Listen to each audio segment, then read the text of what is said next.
بسم اللہ الرحمن الرحیم۔ میں حکیم فیض علی دلشاد اپنے یوٹیوب چینل فیض الحکمت کی طرف سے اپنے ویورز حضرات کے لیے الحمدللہ اچھی ویڈیوز لے کر حاضر ہوتا ہوں۔ اگر آپ حضرات میرے چینل پر نئے ہیں تو آپ میرے چینل فیض الحکمت کو سبسکرائب کریں، لائک اور شیئر کریں، بیل آئیکن کو پریس کریں تاکہ میری آنے والی ویڈیوز آپ حضرات تک بر وقت پہنچ سکیں۔ یہ جناب جڑی بوٹی بوپھلی کا پودا نظر آ رہا ہے۔ بوپھلی کو اردو زبان میں بوپھلی، عربی میں اکربیل، سندھی میں منڈھیری، پنجابی میں بوپھلی، سرائکی زبان میں بوپھلی اور انگریزی زبان میں نالٹا جیوٹ، لاطینی میں کورچورس کہتے ہیں۔ شناخت اور ماہیت کے اعتبار سے یہ جڑی بوٹی دو قسم کی ہوتی ہے،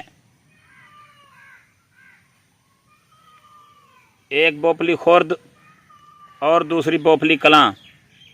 یہاں پر جو ذکر کیا جا رہا ہے وہ بوپھلی کلاں کا ہے۔ اس کا پودا تقریباً 1.5 فٹ سے لے کر 2 یا 3 فٹ کے لگ بھگ اونچا ہوتا ہے۔ اس کے اوپر لمبی لمبی پھلیاں یہ دیکھیں نظر آ رہی ہیں،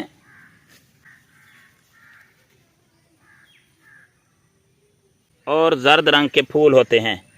یہ دیکھیں یہ پھول نظر آ رہے ہیں، یہ زرد رنگ کے ہیں۔ اس کے پتے بانسا کے پتوں کے مشابہ ہوتے ہیں، لیکن یہ دندانہ دار ہوتے ہیں۔ یہ دیکھیں اس کے دندانے سے نظر آ رہے ہیں پتے کے۔